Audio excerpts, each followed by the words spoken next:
우리 사회는 어떻게 하면 더 나은 방향으로 갈 수 있을까요? 서로를 인정하며 포용하고 산다면 우리 사회는 보다 나아질 수 있을까요? 가령 다른 나라의 문화가 우리나라의 것과는 다르지만 서로 이해하며 사는 것처럼 말이죠. 가까운 예시로는 일부 1처제인 우리나라에서 일부 다처제인 다른 나라의 문화를 비난하는 것이 아니라 그럴 수 있다 라고 말하는 것이 있을 수 있겠습니다. 이를 우리는 일반적으로 상대주의라고 부릅니다. 이런 상대주의적 관점에서 분석해보면 좋을 영화 한 편이 있어서 오늘 가지고 왔습니다. 바로 영화 미드소마입니다. 오늘 영상은 이 미드소마를 상대주의적 관점에서 분석해보는 시간을 가져보겠습니다.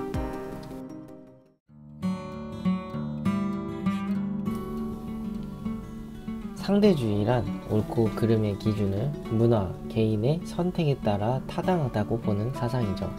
나의 문화만 옳은 것이라고 말하는 것이 아니라 모든 문화가 그 자체적으로 가치를 지니고 있으며 각자의 사회에서는 옳다라고 인정해주는 사상입니다. 영화 미드소마의 주인공 일행은 그들 중 한 명인 친구 펠레의 고향 축제에 초대를 받습니다. 거기서 그들은 그리고 관객들은 충격적인 모습을 보게 되죠. 일정 나이가 된 노인들이 절벽에서 뛰어내린다거나 하는 끔찍한 형벌로 죽임을 당하는 등의 모습을 보게 되죠. 그들은 펠레 고향 사람들의 문화를 물론 비난하기도 합니다. 매우 놀라면서 말이죠. 하지만 궁극에는 그들의 문화를 연구 대상으로 삼습니다. 논문을 쓰겠다며 허락을 받는 장면을 보면 알 수 있죠. 그들은 그 상대적 가치를 인정한 셈이 됩니다. 영화 밖에서 보는 관객의 입장에서는 주인공 일의 행동이 상당히 답답합니다. 펠레의 고향에서 이루어지는 축제는 상대주의적으로 용인해줄 범주를 넘어선 것이기 때문이죠. 더 나아가 그들의 상대주의적인 가치관이 단점만 가득한 사상으로 보입니다. 하지만 과연 그럴까요? 상대주의는 나름의 강력한 장점도 가지고 있습니다.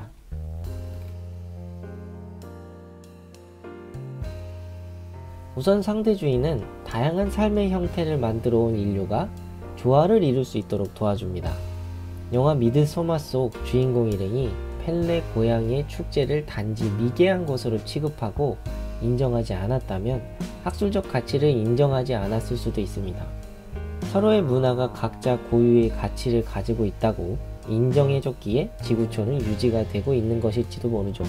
두 번째는 조화를 넘어 문화를 유지하고 발전하는 데 큰 역할을 하기도 합니다. 영화 미드소마의 주인공 데니의 행적을 통해 감독은 비슷한 메시지를 전달하려고 한 것 같기도 하죠. 주인공 데니는 처음에 펠레 고향의 문화를 가장 적대시하고 거부했으나 결국 융화되어서 마을의 일원으로 인정받게 되죠. 5월의 여왕이 됨으로써 말이죠. 하지만 시청자 여러분 예상하셨듯 상대주의는 강력한 단점을 가지고 있기도 하죠.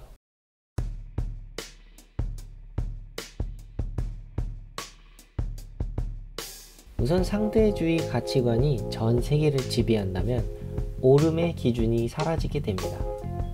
모든 것을 그들의 문화라고 인정해주게 된다면 무엇이 옳다라고 말할 수가 없는 것이죠. 가령 영화 미드소마 속의 펠레 마을 사람들은 자살, 근친상간의 관계, 마약을 하고 있습니다. 그것을 옳다라고 상식선에서 말하기 힘들지만 상대주의적 가치관에서는 옳다고 봐줘야 하는 문제가 발생합니다. 왜냐하면 상대주의 가치관 하에서 모든 문화는 내용이 어떠하든지 동등하게 타당하기 때문이죠. 그 사회에 반기를 든다면 우리는 불법을 자행하는 것이 되죠. 예를 들어 마틴 루서 킹이 사회에 존재했던 흑백 분리 정책에 대해 반기를 드는 것은 보다 나은 행동이 되는 것이 아니라 사회를 전복시킬 불법적인 행동이 되는 것입니다. 또한 같은 맥락에서 우리는 모든 가치를 인정해줘야 하기에 설득이 불가능하게 되죠. 토론, 토의도 사라지게 될 겁니다. 영화 미드소마는 영화 자체적인 장치로 참 많은 관객들에게 충격을 주었던 작품이었습니다.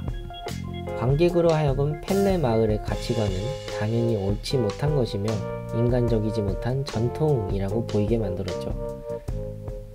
그렇다면 우리가 살고 있는 이 사회는 어떤가요?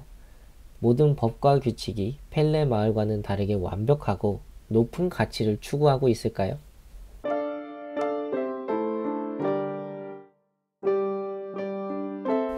영화 미드소마의 감독은 마치 우리도 각각 펠레 마을에 살고 있는 일원일 수 있다 라고 말하는 듯 합니다. 그도 그럴 것이 우리는 우리 사회의 가치를 마치 진리인 양 믿고 있기도 하죠. 정해진 규칙을 따르며 그것이 옳다고 믿으며 살아갑니다. 하지만 우리는 생각을 할 수 있습니다. 무엇이 옳고 무엇이 그른지 말이죠. 내 생각이 틀릴 수도 있습니다. 하지만 무비판적으로 수용하며 사느니 차라리 한 번은 틀려보는 것이 더 낫지 않을까요? 상대주의 가치관은 장점을 가지고 있습니다. 사회와 사회를 조화시키고 더 나아가 발전시킬 수 있는 자양분이 되기 때문이죠. 하지만 우리가 생각하지 않고 사회의 흐름에 휩쓸리기만 한다면 발전은 없이 희생자만 가득한 사회가 될 겁니다.